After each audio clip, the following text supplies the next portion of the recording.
Hello and welcome to the history of Stargate Atlantis. Today we're going to cover John Sheppard, Part 1. And here we go. John Sheppard was an officer in the United States Air Force and, since 2004, a member of the Atlantis expedition, commanding the expedition's military contingent for much of that time. He is also the current leader of the expedition's main flagship team, the Atlantis Reconnaissance 1, or AR-1 for short. In the far, distant past, at least one ancient became an ancestor in Sheppard's family line, passing down the ancient technology activation gene to him. John Sheppard was born to a wealthy family and was the son of Patrick Sheppard. By the time he was 14 years old, his father had already planned his life for him. However, Sheppard had other plans and wanted to join the United States Air Force. This heavily strained his relationship with his father and never spoke to him since, leaving his brother, Dave Sheppard, to take his place. After his education at Stanford University, he joined the Air Force and participated in several top-secret missions, particularly in Operation Enduring Freedom in Afghanistan, but also visited every continent except for Antarctica. He trained to become a pilot for a large variety of aircraft, such as the Apache helicopter, Black Hawk, and Cobra helicopters, as well as the V-22 Osprey and an F-16 Fighting Falcon fighter, indicating that he graduated from the test pilot school. He was married to Nancy Sheppard, who worked at Homeland Security in Washington, D.C. However, due to spending much of their marriage on secret missions, this led to a strain in their relationship, and they eventually divorced. On one of his operations, he earned a black mark by going on an unsanctioned rescue mission to save the lives of 3 servicemen. Another unsanctioned op was to save the life of his friend, Captain Lyle Holland, whose Apache helicopter had crashed in Afghanistan. This mission, however, was unsuccessful and Holland died of his injuries while Sheppard was sleeping, something that had always haunted him. He was forced to relive this memory when his team went to find out what had happened to Major Leonard's team on M1B-129. He sometimes has nightmares about this, according to Major Tyrone Franklin. The court-martial didn't go as far as dishonorably discharging him, as it wasn't a direct order he disobeyed. Sheppard was cleared of Holland's death, and as all they had was hearsay on everything else, they couldn't make the other charges stick. 2004. Sheppard was assigned to McMurdo Air Force Base in Antarctica and was tasked with flying Brigadier General Jack O'Neill from McMurdo to the ancient outpost nearby. After Dr. Carson Beckett released a rogue drone weapon and it targeted his helicopter, he was able to successfully evade it and land the helicopter safely. After entering the base, he sat in the control chair, despite O'Neill ordering him not to touch anything. And then it was discovered that Sheppard possessed the ancient technology activation gene, which gave him an innate ability to control ancient technology. This led to Dr. Elizabeth Weir to insist on his addition to the Atlantis expedition. Sheppard was less enthusiastic about participating in traveling through the gate to another galaxy, but agreed after O'Neill personally intervened. Soon after arriving on Atlantis and discovering it was underwater with the shield failing, Sheppard was assigned to a team that traveled to Athos in search of a zero-point module to power the city. Once through the Stargate, they came in contact with the Athosians, who were led by Tayla. At sunrise, Tayla showed him the cave where their ancestors hid from the Wraith. Once inside, he found a necklace that she had lost years ago. On the way back, 3 Wraith darts came through the Stargate. Tayla and Colonel Marshall Sumner and several others were beamed onto one of the darts and taken through the gate. He ordered Lieutenant Adrian Ford to memorize the address of the planet that the darts had gated to.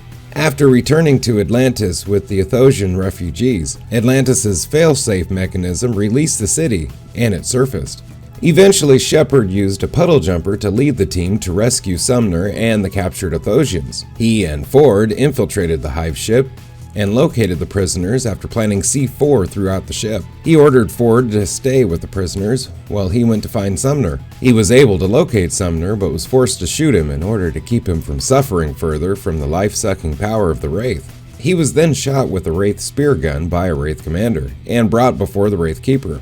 He was questioned by the Keeper about how he acquired the life signs detector, but Ford, who followed Sheppard's boot trail, arrived, saving him from being fed on. They then blew the C4 and escaped back through the puddle jumper, but with the unfortunate result of awakening the Wraith from their hibernation cycle 50 years prematurely. On the way back to the space gate, 3 darts were blocking their way. He used drones to destroy one of them and lure the others away from the gate, so Ford could dial and send his IDC before returning to Atlantis. With the loss of Colonel Sumner, Sheppard was left to command the military contingent of Atlantis. He also took up command of the Atlantis Reconnaissance 1 with Ford, Taylor, and Dr. Rodney McKay, spearheading the expedition's efforts to explore the Pegasus Galaxy.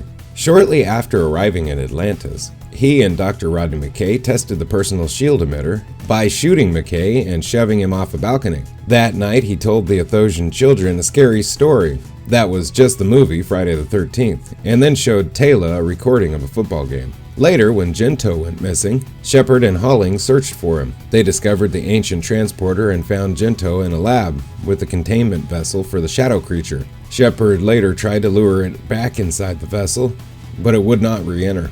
Sheppard also learned of the ascension process during the talk between himself, McKay, and Weir. Eventually, they allowed the creature to go through the Stargate to M4X337.